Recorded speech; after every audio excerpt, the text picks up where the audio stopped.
Hello, my dear student, belonging all the student class 10th. Today in this my online class, you are most welcome by me, इंसान अली सुभागी देवी माध्यमिक विद्यालय intermediate college Allahabad Maharajganj. Dear student, today we have to read your last chapter in poetry, chapter 3rd, the village song. Dear student, why I said your last chapter? Because one chapter, the nation's builder, has been struck off during COVID-19 disease by UP board. Dear student, हमने कहा कि आज आपका poetry का last chapter हमें पढ़ना है. इसका मतलब ये कि चूँकि माध्यमिक शिक्षा परिषद ने कोविड-19 महामारी के दृष्टिगत कक्षा 9 से 12 तक के सिलेबस में से 30% स्टक किया है, 30% डिडक्ट किया है, 30% कट कर दिया है. इसलिए हमें इस सत्र में 2020-21 में जो 4 चैप्टर आपके इंग्लिश के हैं, पहला द फाउंटेन, दूसरा द साम ऑफ लाइफ, तीसरा द विलेज सॉन्ग और चौथा द नेशंस बिल्डर्स. इनमें से हमें प्रथम 3 पोएम को पढ़ना है. चौथा पोएम माध्यमिक शिक्षा परिषद ने इस साल के लिए डिडक्ट कर दिया. इसलिए आज का आपका यह लास्ट चैप्टर होगा द विलेज सॉन्ग. देखिए, द विलेज माने गांव का, सॉन्ग माने गीत. द विलेज सॉन्ग गांव का गीत, composed by Sarojini Naidu. About the poets, first of all listen carefully by me. सबसे पहले पोएट्स के विषय में मेरे तरफ से सुनिए, उसके बाद जो है अबाउट द पोएट्स देखा जाएगा. सरोजनी नायडू नी चट्टोपाध्याय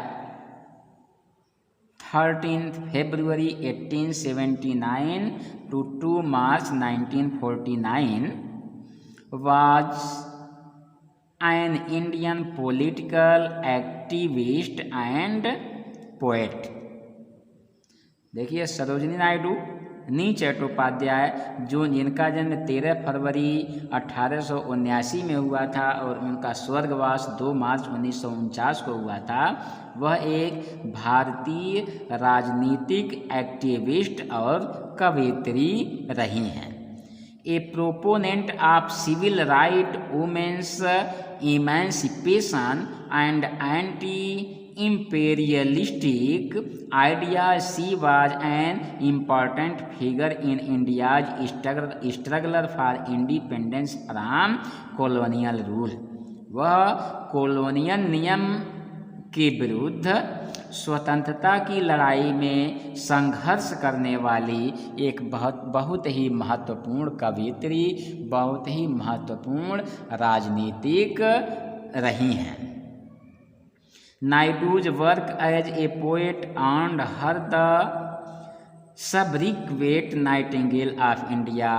सरोजनी नायडू के जो वर्क हैं, उन वर्क के कारण उन्हें भारत का नाइटिंगेल कहा जाता है. आइए अबाउट द पोएट्स में देखते हैं. Sarojini Naidu was born in Hyderabad, Deccan of Bengali parents on 13 February 1879.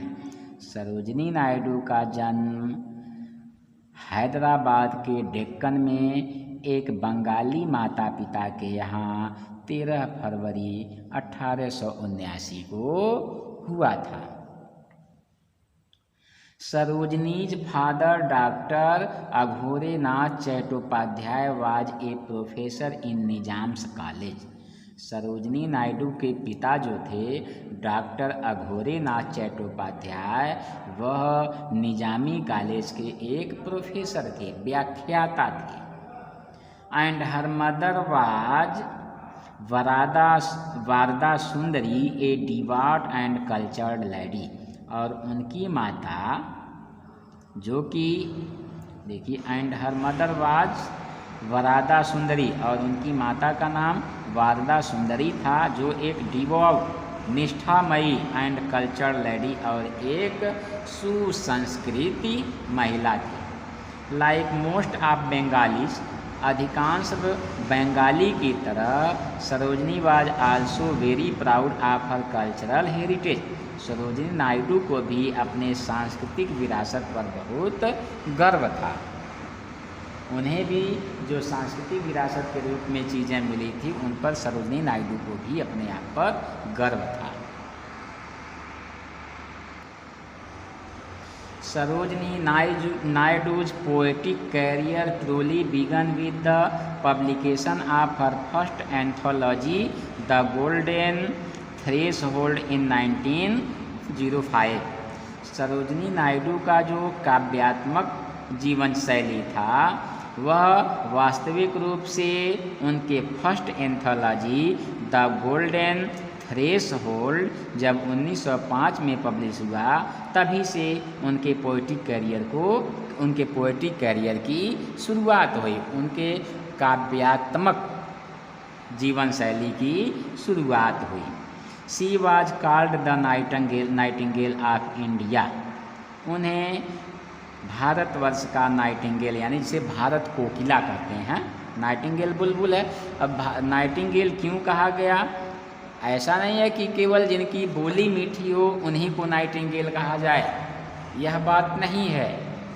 वाणी मधुर होने के साथ साथ उनकी आत्मिक सुंदरता क्या है, उनकी आध्यात्मिक सुंदरता क्या है, उनके विचार कैसे हैं, उनके रहन सहन कैसे हैं, उनके वर्क क्या हैं, पोएटिक टैलेंट क्या है, एपिक टैलेंट क्या है, ये सारी चीज़ें होनी जरूरी है। केवल वाणी की सुंदरता हो जाने से किसी को नाइटिंगेल की पदवी नहीं दी जा सकती, क्योंकि सरोजनी नायडू को अगर नाइटिंगेल ऑफ इंडिया की पदवी दी गई तो उनके कौशल के कारण, उनके काव्यात्मक प्रतिभा के कारण उनको यह उपाधि दी गई, उनको यह पदवी दी गई। She was called the Nightingale of India. उन्हें भारत का नाइटिंगेल कहा गया, उन्हें नाइटिंगेल ऑफ इंडिया कहा गया। Mahatma Gandhi was her mentor and the Indian National Congress was the forum.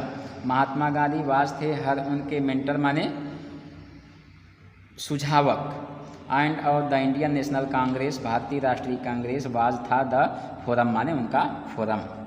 Mahatma Gandhi was her mentor, Mahatma Gandhi उनके आदर्श माने जाते थे। And the Indian National Congress was the forum, और भारतीय राष्ट्रीय कांग्रेस उनका फोरम था।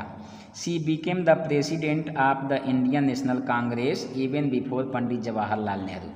वह यद्यपि पंडित जवाहरलाल नेहरू के पहले उन्हें भारतीय राष्ट्रीय कांग्रेस का प्रेसिडेंट बनाया गया। एट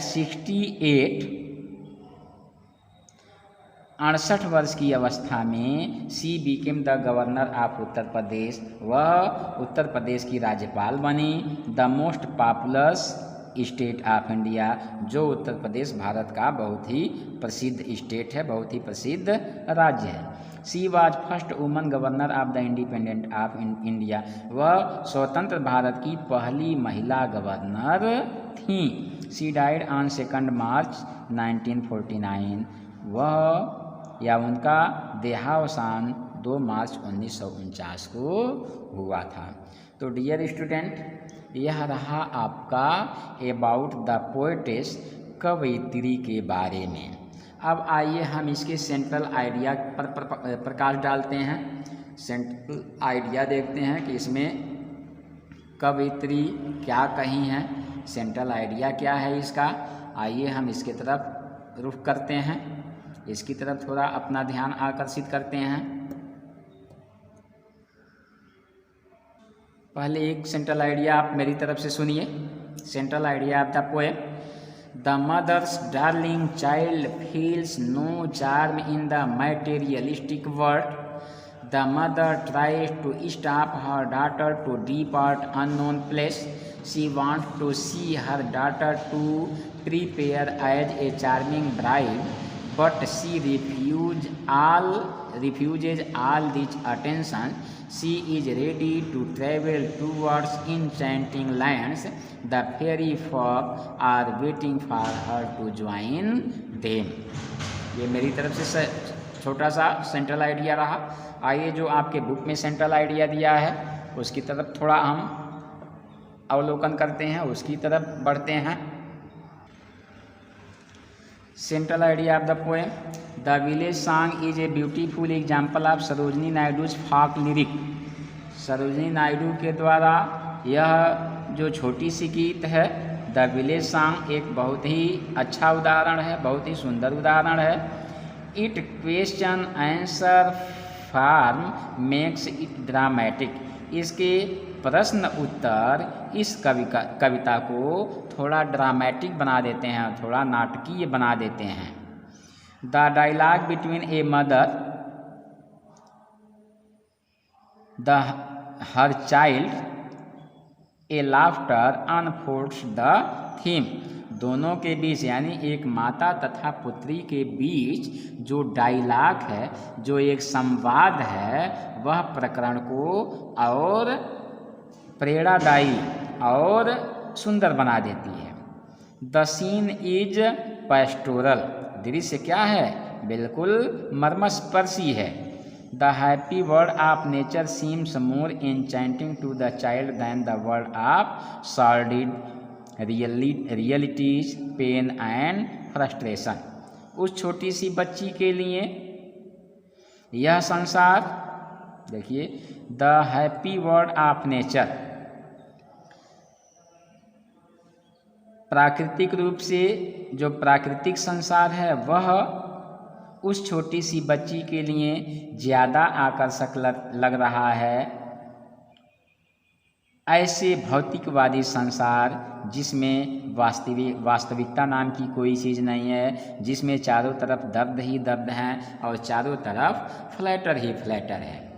उस छोटी सी बच्ची के लिए यह भौतिकवादी संसार बहुत तुच्छ लगता है बनिस्बत नेचुरल वर्ल्ड के, बनिस्बत प्राकृतिक संसार के। इसलिए छोटी सी बच्ची इस भौतिकवादी संसार की अपेक्षा आध्यात्मिक संसार को, प्राकृतिक संसार को सुंदर मानती है, अच्छा मानती है। Even the mundane desires and pleasure hold no charm and it desire to escape to the beauties of song and flowers in nature. यद्यपि देखिए, even the mundane desires and pleasures hold no charm. यद्यपि इस भौतिकवादी संसार के आकर्षक चीज़ें उसे कोई सुख नहीं पहुंचा सकती। And it desire to escape to beauties of songs and flowers in nature. और वह छोटी सी बच्ची केवल नेचुरल थिंग के विषय में, प्राकृतिक फूलों और संगीत से बहुत ज़्यादा आकर्षित होती है। The mother strive to persuade her child to lead an ordinary and normal life. उस छोटी सी बच्ची की माता जी उसे साधारण जीवन बिताने के लिए प्रेरित करती हैं। But the child seems intent on having its way despite its mother's counter arguments. लेकिन वह छोटी सी बच्ची अपने माता के सारे आर्ग्यूमेंट को नज़रअंदाज करती है, उसके आर्ग्यूमेंट पर चलने के लिए राजी नहीं होती है। To the determined child the call of the beautiful nature. उस निष्ठामयी बच्ची के लिए सुंदर प्रकृति का बुलावा, विथ इट्स इनहेरेंट पीस, उसकी सादगी भरी शांति एंड हैप्पीनेस और प्रसन्नता, इज अनडेनिएबल एंड इरेस्टिबल, बहुत ही प्रेरणादायी है, बहुत ही मनमोहक है। The spell is too strong to be broken. और इस तरह से वह बहुत ही बहादुरी के साथ अपनी माता के बातों को तोड़ती है। In simple words of exquisite beauty, एक छोटे से कथा के अनुसार अति अत्यधिक सुंदरता। The poet depicts the virtue and magic of nature. कवयित्री प्रकृति के जादू तथा गुणों का वर्णन करती है। And with great skill in corporates philosophy and spirituality to make the lyric exam of real excellence. और इसी दर्शन तथा आध्यात्मिकता के कारण इस गीत में एक बहुत ही सुंदर भाव उत्पन्न होता है, बहुत ही सुंदर काव्यात्मक प्रतिभा झलक कर सामने आती है। तो डियर स्टूडेंट, यह रहा central idea. I hope you will be understand the whole central idea about the poets, and if you may find any variation then please contact me. Thank you.